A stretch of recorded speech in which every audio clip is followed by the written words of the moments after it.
ఇల్లు మీది, రిజిస్ట్రేషన్ ఖర్చు మాది. క్రెడాయ్ ప్రివిలేజ్ కూపన్ తగ్గించుకోండి. ఈ మెగా ధమాకా ఆఫర్ పొందండి. CREDAI Vijayawada property show.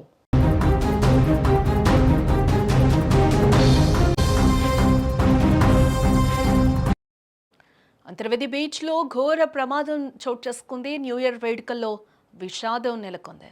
సముద్రంలోకి థార్ వాహనం దూసుకెళ్లినట్లుగా తెలుస్తోంది. కాకినాడకు చెందిన శ్రీధర్ గల్లంతయ్యారు. ప్రాణాలతో బయటపడ్డాడు మరో యువకుడు. అలాగే అన్నా చెల్లెళ్ళ గట్టువద్ద ఈ ప్రమాదం చోటు చేసుకున్నట్లుగా అయితే మనకు తెలుస్తోంది. కోనసీమ పోలీసులు అయితే ప్రస్తుతం గాలింపు చర్యలు చేపట్టినట్లుగా సమాచారం అయితే అందుతోంది. డాక్టర్ బిఆర్ అంబేద్కర్ కోనసీమ జిల్లాలో విషాదం నెలకొంది. సఖినేటిపల్లి మండలం అంతర్వేది అన్నా చెల్లెళ్ళ గట్టువద్ద న్యూ ఇయర్ వేడుకలు జరుపుకోవడానికి వచ్చిన పర్యాటకుల్లో ఒకరు సముద్రంలో గల్లంతయ్యారు. కాకినాడకు చెందిన ముగ్గురు స్నేహితులు శ్రీధర్, సూర్యకిరణ్, వెంకట సాయినాథ, గోపీకృష్ణ కలిసి అంతర్వేది బీచ్లోని యాపిల్ రిసార్ట్స్కు చేరుకున్నారు. అక్కడ రూమ్ తీసుకుని కొత్త ఏడాది వేడుకలను జరుపుకున్నారు. అయితే అర్ధరాత్రి 11:30 సమయంలో సూర్యకిరణ్ రూమ్లోనే ఉండగా శ్రీధర్ మరియు గోపీకృష్ణ తమ థార్ జీపులో బీచ్ ఒడ్డున షికారుకు బయలుదేరారని చెప్పుకోవచ్చు. బీచ్ వెంబడి వాహనాన్ని వేగంగా నడుపుకుంటూ వెళ్తున్న క్రమంలో అన్నా చెల్లెళ్ల గట్టు వద్ద మలుపు ఉంటుందన్న విషయాన్ని డ్రైవింగ్ చేస్తున్న శ్రీధర్ ఆ టైంలో గమనించలేదు. దీంతో అదుపు తప్పిన థార్ జీపు నేరుగా కూడా ఒకసారిగా సముద్రంలో అల్లల్లోకి దూసుకెళ్లిపోయినట్లుగా కూడా తెలుస్తూ ఉంది.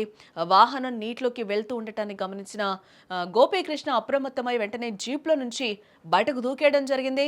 అక్కడున్న స్థానికులు వెంటనే స్పందించి గోపీకృష్ణను సురక్షితంగా బయటకు తీశారు.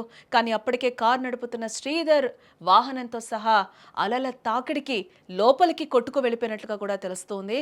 ఆ ప్రమాదకర స్థితిలో కూడా శ్రీధర్ తన స్నేహితుడికి ఫోన్ చేసి నేను గోదావరిలోకి వెళ్ళిపోతున్నాను, నన్ను కాపాడండి అంటూ వేడుకోవడం అందరినీ కూడా కలిచివేసిందని చెప్పుకోవచ్చు. కాసేపటికే జీపు లైట్లు ఆగిపోయాయని, శ్రీధర్ ఆచూకీ దొరకలేదని తోటి స్నేహితులు కన్నీరు మున్నీరవుతూ ఉన్నారు. సమాచారం అందుకున్న పోలీసులు వెంటనే కూడా ఘటనా స్థలానికి చేరుకుని గాలింపు చర్యలైతే చేపట్టారు. గల్లంతైన శ్రీధర్ కాకినాడ ఇంద్రపాలెంకు చెందిన వ్యక్తిగా అయితే ఇప్పటికీ గుర్తించారు. సముద్రపు అలల ఉధృతి ఎక్కువగా ఉండడంతో గాలింపు చర్యలకు ఆటంకం కలుగుతూ ఉంది. ఒకవైపు అంతా కొత్త ఏడాది సంబరాల్లో ఉంటే ఏ ప్రమాదం ఆ కుటుంబంలో తీరని శోకాన్ని నింపింది. అందరికీ happy new year. New year రోజు అందరూ కూడా హ్యాపీగా ఉండాలని అనుకుంటారు. మేము కూడా అలానే బీచ్కి వెళ్ళాము. కాకపోతే ఈరోజు మాకు అనుకున్న ఒక సిచ్యువేషన్ ఎదురైంది. ఆ సిచ్యువేషన్ మొత్తం వీడియో ఉంది, మీకు నేను ఎవ్రీ ఇయర్ లాగే ఈ ఇయర్ కూడా మేము న్యూ ఇయర్ సెలబ్రేషన్స్ కేక్తో స్టార్ట్ చేసి కటింగ్ అయిపోయింది. తర్వాత ఫ్రెండ్స్తో కలిసి బీచ్కి అయితే స్టార్ట్ అయ్యామన్నమాట. బీచ్కి వచ్చి మేము సెల్ఫీలు అయితే తీసుకున్నాము. మా వెనకాల ఒక కారు హెడ్ లైట్స్ కనిపిస్తున్నాయి చూడండి.